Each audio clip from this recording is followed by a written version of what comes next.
Hello friends, welcome back to my YouTube channel. आज जो आपण व्हिडिओ घेतोय आहे तो प्लॅनिंग असिस्टंट 2023 च्या प्रिव्हियस इयर क्वेश्चन पेपर जो शिफ्ट 2 चा पेपर होता त्याचा part 1 is already release. Link is there in the description box that you can check out. So आता आपण त्याच्या पुढचे क्वेश्चन्स बघतोय. So will start with the question. Which of the following is an operational technique of monitoring and recording the results of execution to assess performance and make necessary changes in the process to ensure the conformance to the required standard? आता प्रश्नामध्ये काय विचारलेलं आहे की monitoring आणि recording करण्यासाठी कोणत्या कोणत्या ऑपरेशनल टेक्निक्स आपण वापरतो. सो फर्स्ट विल सी की what are the different phases of the project management. So सगळ्यात पहिलं असतं प्लॅनिंग, मग स्केड्युलिंग आणि द एंड इज म्हणजे ज्या हे दोन्ही झाल्यानंतर the third part is controlling. So third part हा ना एक्झिक्युशनच्या वेळेस होतो. म्हणजे पहिले प्रोजेक्ट प्लॅनिंग होतं की कोणता एखादा सपोज आपल्याला मोठं कन्स्ट्रक्शन साईट घ्यायची आहे. So first will go for the planning की कोणत्या गोष्टी पहिले होणार, कशा होणार, त्या सगळ्या गोष्टी. Then we go for the scheduling की काय कोणत्या टाइम लिमिट मध्ये कसं करायचं आहे, डिफाईन कसं करायचंय, which activities will go to one by one or which can go simultaneously. So second is scheduling, but the third is project controlling. आणि ही जी फेज आहे ती कधी होणार, जेव्हा एक्झिक्युशन ऑफ द प्रोजेक्ट होईल तेव्हा. म्हणजे द फर्स्ट टू ज्या आपल्या फेजेस आहेत त्या before the actual start of the project होतात, पण ज्या थर्ड फेज आहे ती during the execution of project होईल. So the answer is quality control. Next, calculate the quantity of brickwork for 23 centimeter thick semicircular arc of 1.8 meter clear span. Consider the breadth of the wall to be 30 centimeter. आता बघा इथे आपल्याला कोणता काय काढायचं आहे, quantity of brickwork for the arc. आता आपण पहिले बघूया की आर्क चं ब्रिकवर्क कसं काढतो. So this is for example arc. आपल्याला काय given आहे, the clear distance is given. The clear distance is given as 1.8, whereas the thickness of the brick is given as a 23 centimeter, right? So that is 0.23 meter. आपण सगळ्यांना metre मध्ये convert करतोय. आता the quantity of brickwork in the arc चा formula काय आहे, LM into B into T, right? इथे LM काय आहे, the mean length of the arc. आता LM फाइंड करण्यासाठी we have the formula as pi into RM. RM काय असतं, द मीन रेडियस. आता इथे बघा आपल्याला ऑप्शन मध्ये पाय हा ऑलरेडी दिसतोय. So we don't want to touch this pi, कारण की आपल्याला कॅल्क्युलेशन मध्ये त्याला घ्यायचंच नाहीये, ऍज इट इज आन्सर येईल. इथे मीन रेडियस काय असेल, द रेडियस म्हणजे ही जी रेडियस आहे ती रेडियस प्लस हाफ थिकनेस, कारण की मला ही मीन रेडियस हवी आहे. So radius plus thickness by 2, कारण की हाफच थिकनेस आपण कन्सिडर करू. So radius is 0.9 plus 0.23 divided by 2, कारण की हाफ थिकनेस आपण कन्सिडर करू, right. I hope this LM काढणं आता कळलं असेल. त्याच्यानंतर हा LM निघाला आपला, पाय ऑलरेडी आहे, त्याला B आणि T. So we have 0.23 as a thickness आणि दिलेलं आहे की consider the breadth as a 30 centimetre, that is 0.3. So तुम्ही याचं जर का कॅल्क्युलेशन केलं तर you will come to know that it is 0.007 pi, right. So the answer बघा इथे कन्फ्युजन होऊ शकतं. हा आहे 0.7 आणि हा खालचा ऑप्शन आहे 0.07. So the answer is 0.07, right. I hope इथे कॅल्क्युलेशन समजले असतील. Next, identify the incorrect statement with respect to the turnkey contract. आता बघा टर्नकी कॉन्ट्रॅक्ट असतं का, आपण ते पहिले बघूया. सो टर्नकी कॉन्ट्रॅक्ट मध्ये काय असतं की सगळ्या ज्या डिफरंट डिसिप्लिन्सचे वर्क्स असतात, म्हणजे इलेक्ट्रिकल, मेकॅनिकल, सिव्हिल, सगळ्यांना मिळून एकच टेंडर निघतं. द मेन कॉन्ट्रॅक्टर काय करेल, तो मेन कॉन्ट्रॅक्टर प्रायमरी कॉन्ट्रॅक्ट घेईल आणि त्याच्यानंतर सबलेट करणार, सब कॉन्ट्रॅक्ट करणार जो कोणी सिव्हिल, इलेक्ट्रिकल, मेकॅनिकल मध्ये स्पेशालिस्ट आहे तो. सो याचं बेनिफिट काय होतं की ओनरला प्रत्येक वेगळ्या हेडशी कॉन्टॅक्ट करावा लागत नाही. They gave a single contract to the main contractor. All the projects will be taken care by the main contractor.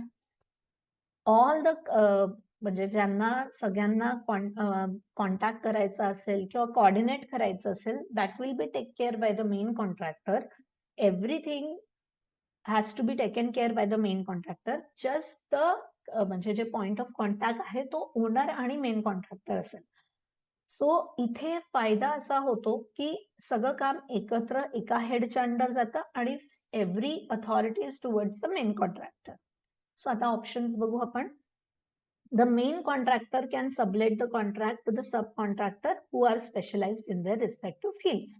Yes, for example, एखादा सिव्हिल प्रोजेक्ट असेल आणि तो एखाद्या मेन कॉन्ट्रॅक्टरनी घेतला आहे, सो तो जो कोणता इलेक्ट्रिकल किंवा मेकॅनिकल स्पेशालिस्ट असेल त्यांना सब कॉन्ट्रॅक्ट देऊ शकतात. तो yes, first is correct. The main contractor is responsible for all kinds of jobs starting from planning to commissioning. Yes. So म्हणजे हाच सगळ्यात इम्पॉर्टंट आस्पेक्ट आहे टर्नकी कॉन्ट्रॅक्टचा की main contractor will take care of everything. ओनरला coordinate करावं लागणार नाही. Right. Third option is the owner has to coordinate the work of different sub contractor. नाही, the owner just have to coordinate with the main contractor. तो sub contractor सोबत coordinate करणार नाही. सो इथे मला एक ऑप्शन मिळाला आहे की विच इज इनकरेक्ट. पण आपण लास्ट ऑप्शन बघूया.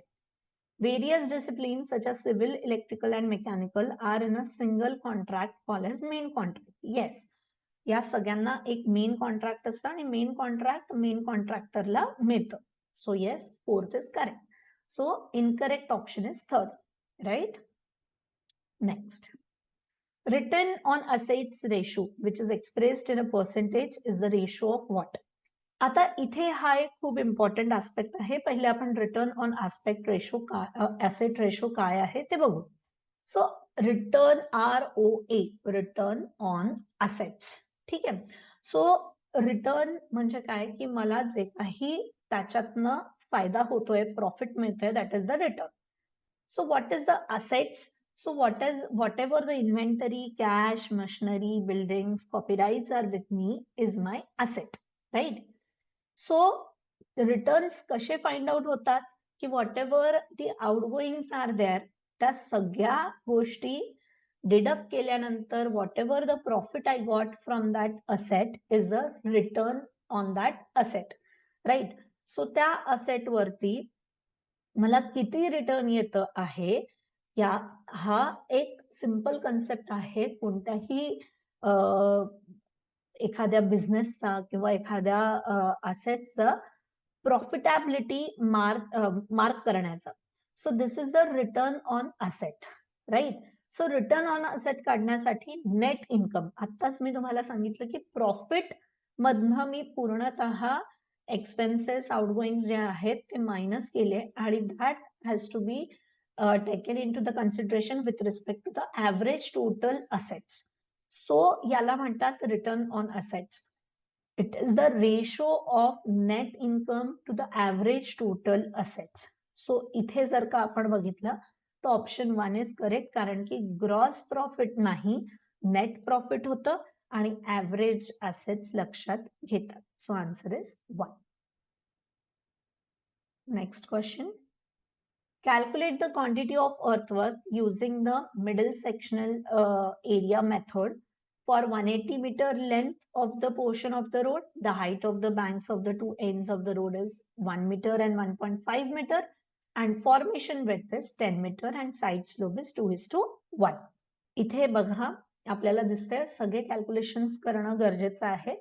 कोणताही फॉर्म मध्ये नाही दिलेला आहे. सो सगळ्यात अगोदर आपण बघू की मिड सेक्शनल एरिया फॉर्म्युला काय असतो. सो इथे जर का आपण बघाल तर एका साइडला वेगळी डेप्थ आहे, दुसऱ्या साइडला वेगळी डेप्थ आहे. So for that we need to find out the DM, that is the mean depth, right. So for that we need to find the mean depth. इथे आपण काय बघितलंय की 1 मीटर आणि 1.5 मीटर आहे. So 1 plus 1.5 divided by 2, this becomes the mean depth, right. Next, जेव्हा आपण इथे साइड स्लोप आपल्याला गिवन आहे 2:1, बी गिवन आहे 10 मीटर, त्याच्यानंतर डीएम आता आपण फाइंड केलं आहे या मेथडनी, right, 1.75. So we have the DM with us. We have the S कारण 2:1 आहे. So 2 is the S. So here जर का तुम्ही सेक्शनल एरियाच्या फॉर्म्युल्यामध्ये बघितलं तर आपल्याकडे सगळ्या गोष्टी अवेलेबल आहेत. B is 10 into DM is 1.25, sorry 1.25, right, plus SMS किती आहे 2 into DM चा स्क्वेअर म्हणजे 1.25 चा स्क्वेअर आणि याला पूर्ण 40 शी मल्टिप्लाय, सॉरी 10 शी multiply, that is the length. So अशा प्रकारे जर का आपण फाइंड आउट केलं तर you will get the proper answer for the mid sectional area earthwork. So the answer जर का तुम्ही वर्कआउट करून बघाल तर it comes up to the 2812.50, right. I hope हा एकदम क्लिअर झालेला कन्सेप्ट आहे, right. Next, estimate the quantity of plastering for 2 faces, ठीक है, which is important for the 2 faces required on the wall 4 metre long and 3 metre high and 30 centimetre thick. आता बघा plastering आहे square metre मध्ये असेल, so I will take into the consideration only the L into B. So 4 into 3 becomes the 12. पण it is for the 2 faces and 12 into 12 plus 12, that is 24.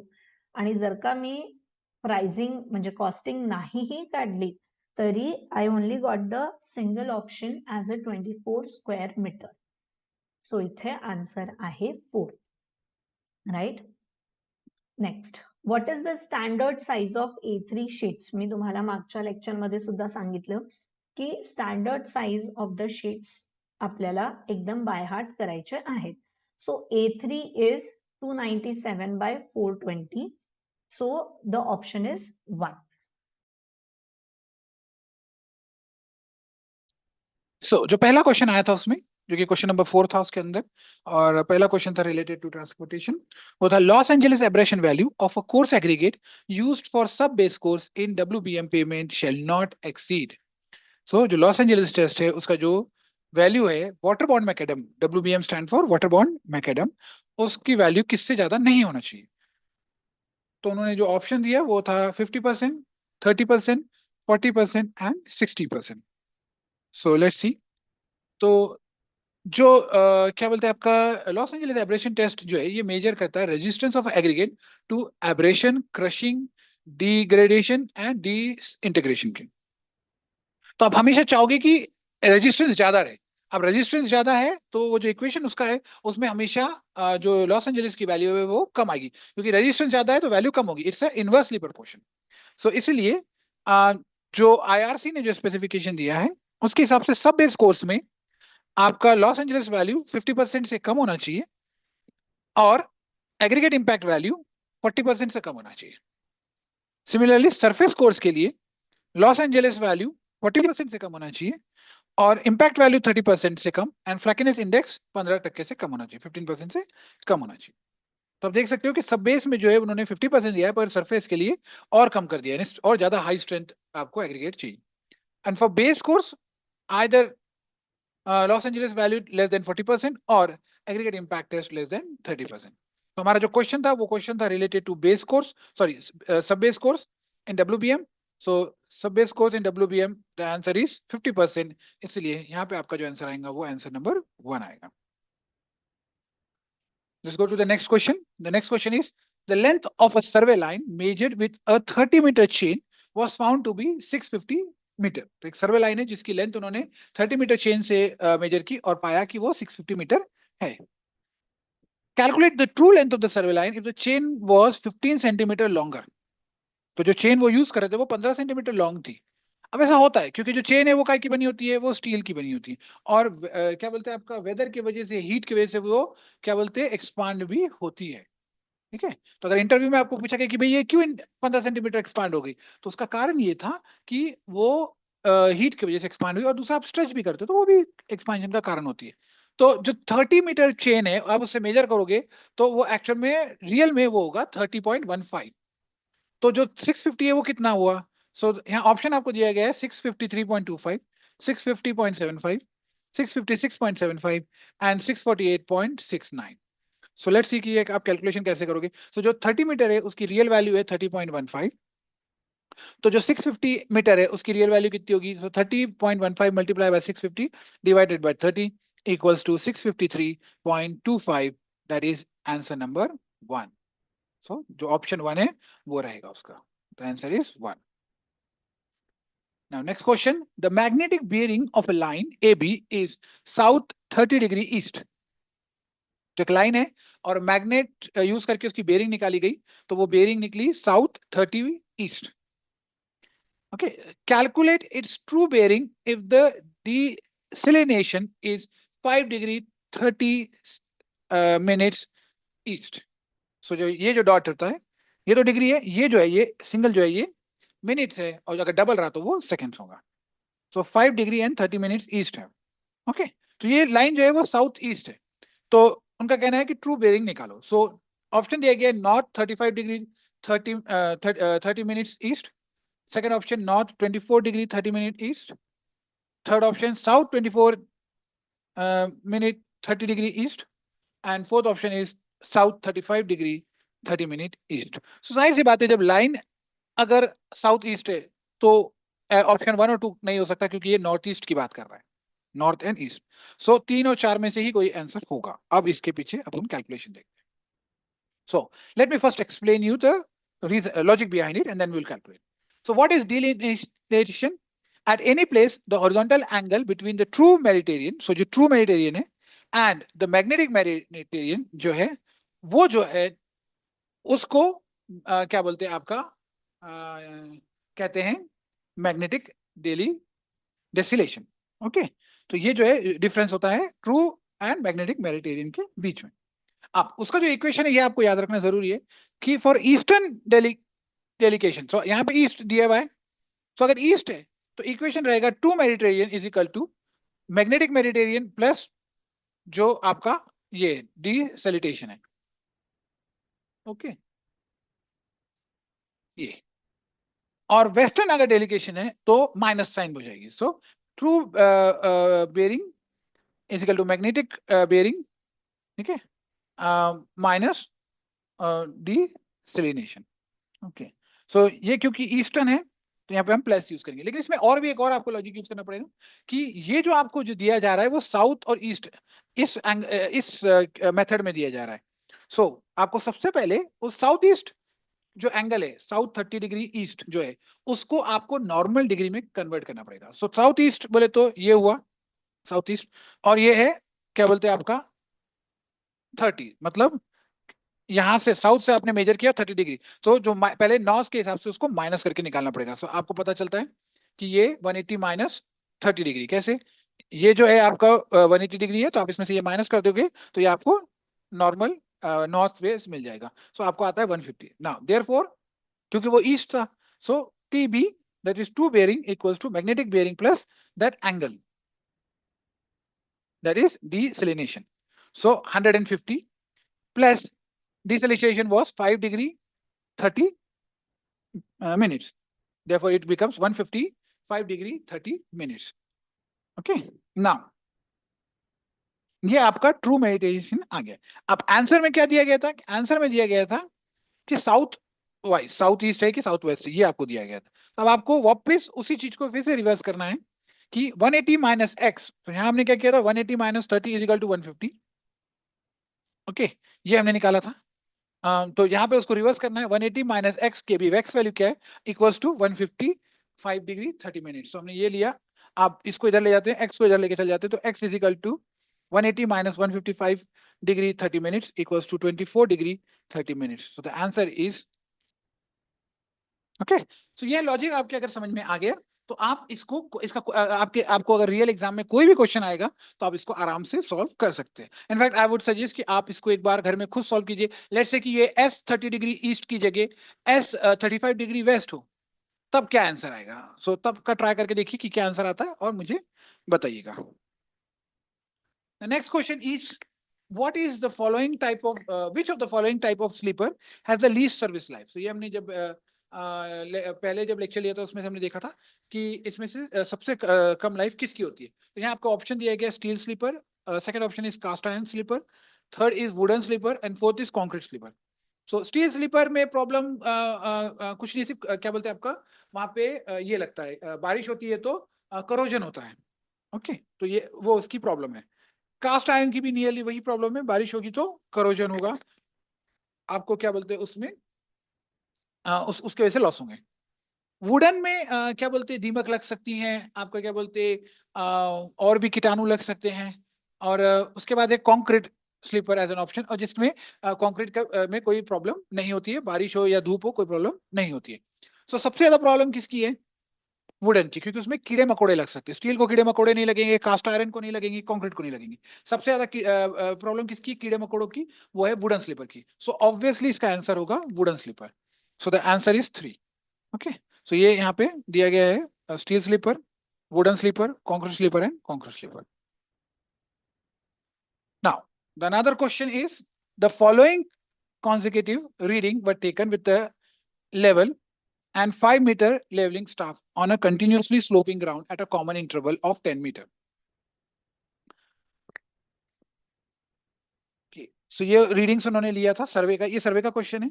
So 0.385, 1.030, 1.925, 2.825, 3.731, 30, 4.685, 0.625, 2.005, 3.110 and 4.485 ये readings उन्होंने लिए.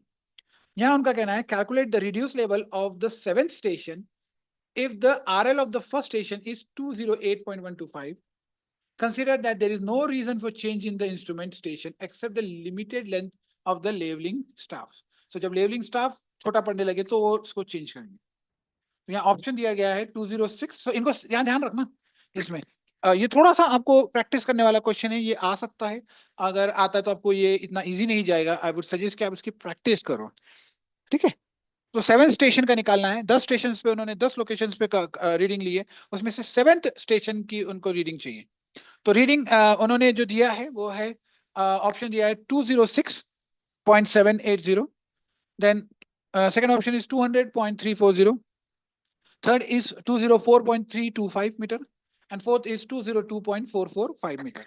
Okay so अब इसको solve कैसे करेंगे? ठीक है ये जो सोल्यूशन है इसके लिए आपको थोड़ा सा एक टेबल, छोटा सा टेबल बनाना पड़ेगा और उस टेबल के बेसिस पे आपको इसका कैलकुलेशन करना पड़ेगा. ठीक है सो आपने यहाँ पे टेबल बनाया, पहले लोकेशन. ओके तो लोकेशन डाला आपने 1 2 3 4 5 6 7, यहाँ की वो पूछ रहे आरएल कितनी है 8 9 10, और मैंने थोड़ा और भी डाल दिया. ठीक है देन जो रीडिंग है बेस रीडिंग.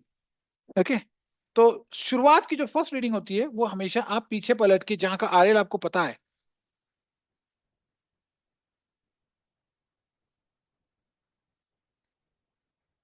आप वहां की रीडिंग लेते हो.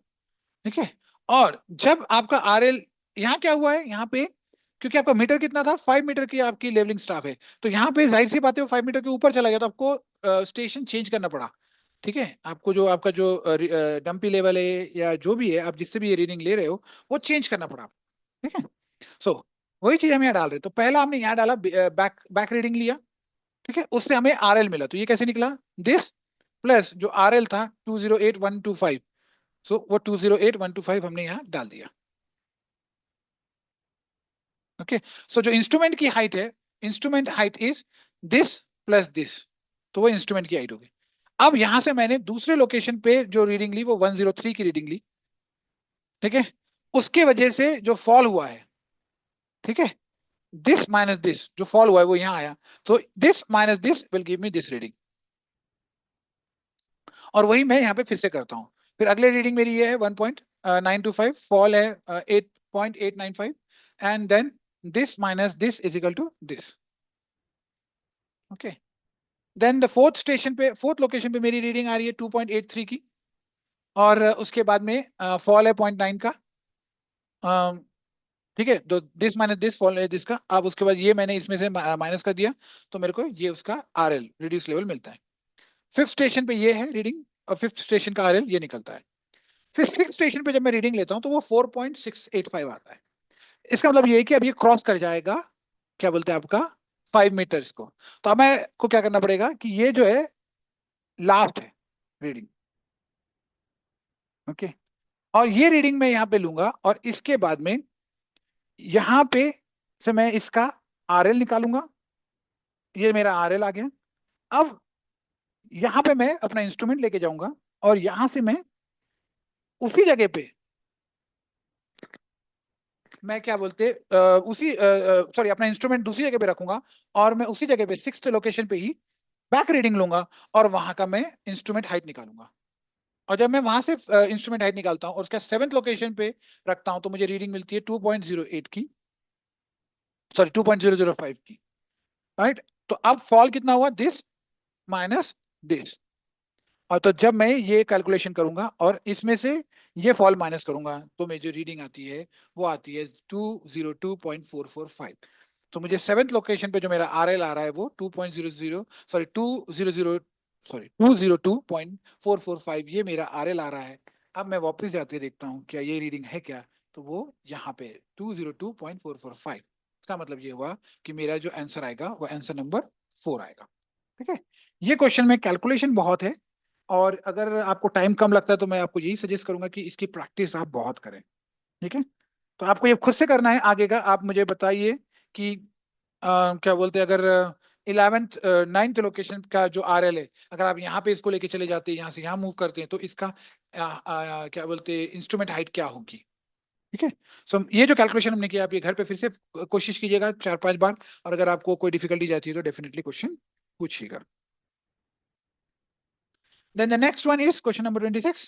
As per the Indian Road Congress, special publication 73-2018, the minimum width of the paved shoulder in the plain and rolling terrain on either side of the road section at a built-up shall be.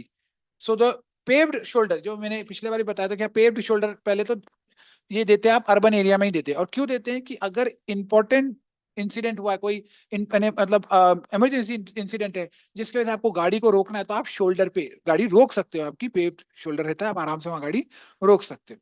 अब option क्या दिया गया है, pave shoulder की जो 2 lane section में pave shoulder की width है उसके लिए क्या ऑप्शन दिया गया। Option number 1 4.5 metre, option number 2 2.5 metre, option number 3 3.2 metre, and option number 4 1.7 metre. अब आपको गाड़ी खड़ी करनी है, गाड़ी की विड्थ कितनी होती है, तो इंडियन रोड कांग्रेस के हिसाब से गाड़ी की जो विड्थ है वो 2.44 है। तो गाड़ी को खड़ी करने के लिए मुझे इतना तो है कि मुझे मिनिमम 2.5 इतना तो डिस्टेंस चाहिए, विड्थ चाहिए। इसमें गाड़ी में खड़ी नहीं कर सकता, तो मुझे इतना चाहिए। तो यहाँ क्वेश्चन क्या है, मिनिमम, तो ऑब्वियसली आंसर क्या आएगा, 2। तो यहाँ पे एज पर the Indian Road Congress the maximum width of the vehicle is 2.44 meter, and therefore you need 2.5 meter shoulder space to stop the vehicle with safety. Okay, so the answer is 2. Then another question, that was question number 27 in the exam. Calculate the ruling minimum radius of the horizontal curve along a national highway at plain terrain if the ruling design speed is 100 km/h. Take the maximum allowable super elevation rate as 7%, design coefficient of lateral friction as 0.15, and acceleration due to gravity as 9.8 meter per second square. तो यहाँ आपको option दिए हुआ है 284.98 metre, 420.44 metre, 185.72 metre and 357.89 metre. So आपने अगर पिछला क्या बोलते वीडियो देखा होगा, शिफ्ट 1 वाला वीडियो देखा होगा, तो आप इसका सोल्यूशन खुद निकाल सकते हैं। आई वुड सजेस्ट कि आपने खुद पहले निकालो, आप पीछे आगे आगे मत जाइए, आप खुद इसको सॉल्व कीजिए और देखिए कि इसका आंसर क्या आता है। ओके, सो यहाँ पे मैंने वही चीज है, गिवन स्पीड दी गई है जिसको हमने km/h से कन्वर्ट किया मीटर पर सेकंड में। कैसे किया, 100 को 1000 से मल्टीप्लाई किया और डिवाइड किया 3600 से। तो आपका मीटर पर सेकेंड आ गया। उसके बाद में आपका क्या बोलते हैं ई, जो कि रेट ऑफ और allowable of super elevation rate है, वो है 7%, दैट इज 0.07। आपका फ्रिक्शन जो है, लैटरल फ्रिक्शन 0.15।